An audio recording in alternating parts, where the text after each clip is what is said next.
ሰላም ጤና ይስጥልን ክቡራንና ውድ አድማጭ ተከታታዮቻችን፣ አሁን በተሰሙና መደመጥ ባለባቸው ከሀገር ውስጥ እጅግ አንገብጋቢ በሆኑ መረጃዎች ተመልሰናል። እንደተለመደ ሁላችሁም ቪዲዮ ላይክ አድርጋችሁ እስከ ዜናችን ፍጻሜ ድረስ አብራችሁን ትቆዩ ዘንድ በአክብሮት እየጋበዝን ለዛሬ ያዝንላችሁ ዋና ዋና መረጃዎችን በማስተዋወቅ እንጀምራለን። በድጋሚ እስከ ዜናችን ፍጻሜ ድረስ አብራችሁን ቆዩ ስንል የአክብሮታዊ ግብዣችን ነው። አሁን በተሰማው እጅግ አስደንጋጭ ዜና መሰረት በዶክተር ደብረጽዮን ገብረ ሚካኤል የሚመራው የህወሓት ቡድን በትግራይ ክልል የሚገኙ ትምህርት ቤቶች ተማሪዎቻቸውን ከመደበኛው የጊዜ ሰሌዳ አንድ ወር ቀደም ብሎ እስከ ግንቦት 30 ቀን ድረስ ሙሉ በሙሉ ተማሪዎቻቸውን ትምህርታቸውን አጠናቀው እንዲያሰናብቱ ጥብቅ ትዕዛዝ አስተላለፉ። ዝርዝር መረጃውን ይዘናል የምናስደምጣችሁናል። እስከ ዜናችን ፍጻሜ ድረስ አብራችሁን ቆዩ። አሁን በደረሰን ሰበር ዜና መሰረት በሱሉልታ አካባቢ የእገታ ወንጀል ሲፈጽሙ የነበሩ 4 የኦነግ ሸኔ ታጣቂዎች በቁጥጥር ስር መዋላቸው ተገለጸ። እነዚህ የኦነግ ሸኔ ከፍተኛ አመራሮችና ታጣቂዎች እነማን እንደሆኑ ዝርዝር መረጃዎቻችን ደርሷል። በሚቀጥሉ ደቂቃዎች ውስጥ ወደ እናንተ የምናደርሱናል። እስከ ዜናችን ፍጻሜ ድረስ አብራችሁን ቆዩ። በቅርቡ የፓን አፍሪካ ፓርላማ ተቀዳሚ ፕሬዝዳንት ሆነው የተመረጡትና የኢትዮጵያ ኦሎምፒክ ኮሚቴ ፕሬዝዳንት የሆኑት ዶክተር አሸብር ወልደ ጊዮርጊስ በደቡብ ምዕራብ ኢትዮጵያ ሕዝቦች ክልል በካፋ ዞን ዴቻ ወረዳ ወይም ጨሪ ምርጫ ክልል ለብልጽግና ፓርቲ እጩ በመሆን ዳግም ወደ ፓርላማ ለመመለስ የምረጡኝ እንቅስቃሴ እያደረጉ ሳሉ በህዝቡ ዘንድ ከፍተኛ የሆነ ተቃውሞ ገጠማቸው። ዝርዝር መረጃውን ይዘናል የምናስደምጣችሁናል። እስከ ዜናችን ፍጻሜ ድረስ አብራችሁን ቆዩ። እንዲሁም ለዚህ ታላቅ የዩቲዩብ ቻናል አዲስ ሆናችሁ ደግሞ ሁላችሁም ዩቲዩብ ቻናሉን ሰብስክራይብ አድርጋችሁ የደውል ምልክቷን በመጫን ኦል የምትለውን ያብሩ። አሁን በቀጥታ ወደ ዝርዝር መረጃው የምናቀና ይሆናል።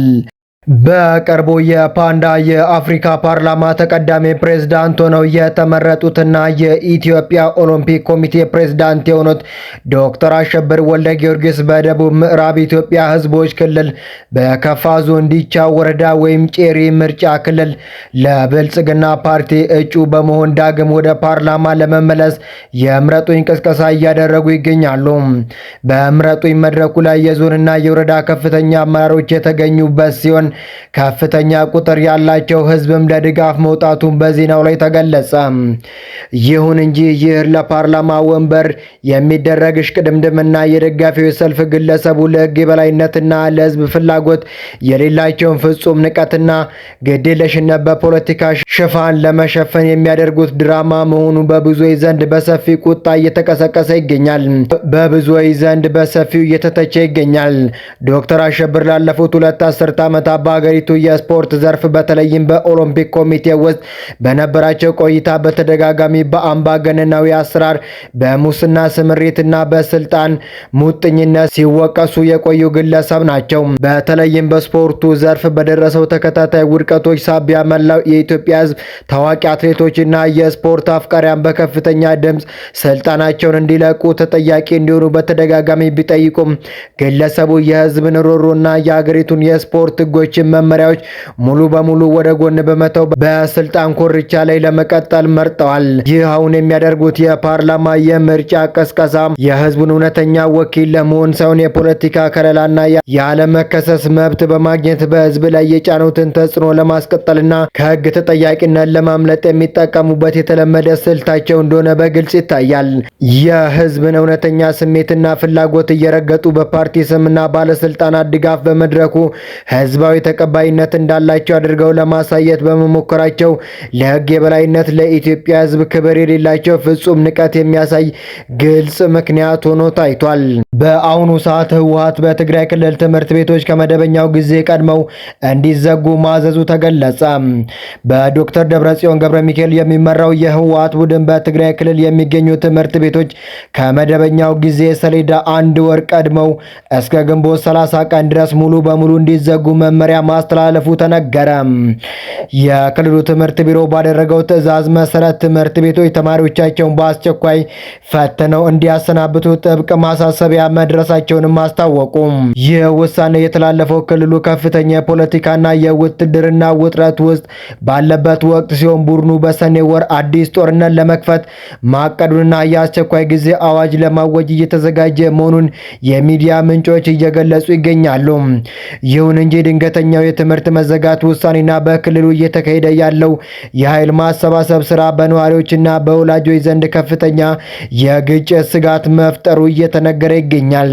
በተያያዘ መረጃም በአማራና በትግራይ ክልል አዋሳኝ በሆነው የቆቦ አካባቢ ላለፉት 2 ቀናት ከፍተኛ የትጥቅ ግጭት እየተካሄደ መሆናቸውን የአካባቢ ምንጮች አስታወቁ።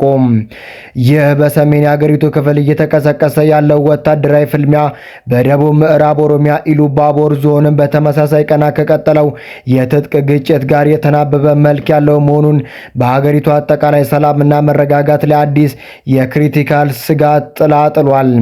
በቆቦ አካባቢ የተከፈተውን ጥቃት የሰነዘሩት ታጣቂዎች እነማን እንደሆኑ በይፋ የተረጋገጠ መረጃ ባይኖርም በአካባቢው የሚገኙ ወገኖች ግን ጥቃቱን የሰነዘሩት የትግራይ መከላከያ ኃይል ወይም ቲዲኤፍ ታጣቂዎች መሆናቸውን በጽኑ እየገለጹ ይገኛሉ።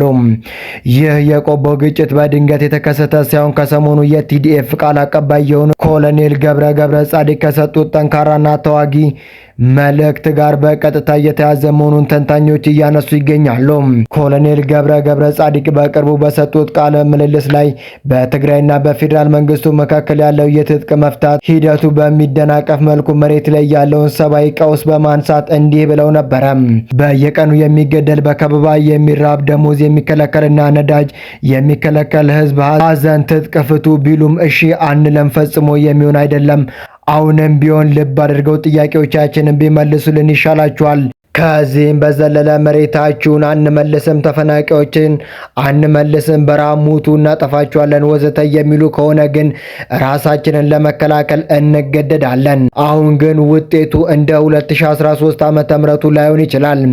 ይህ የቃል አቀባዩ ቀጥተኛ ማስጠንቀቂያ መሬት ላይ ወደ ነበረው የትጥቅ ግጭት መለወጡ ከፕሪቶሪያው የሰላም ስምምነት ማግስት የነበረውን አንጻራዊ መረጋጋት ሙሉ በሙሉ አደጋ ላይ የጣለ አሳሳቢ ክስተት ሆነ።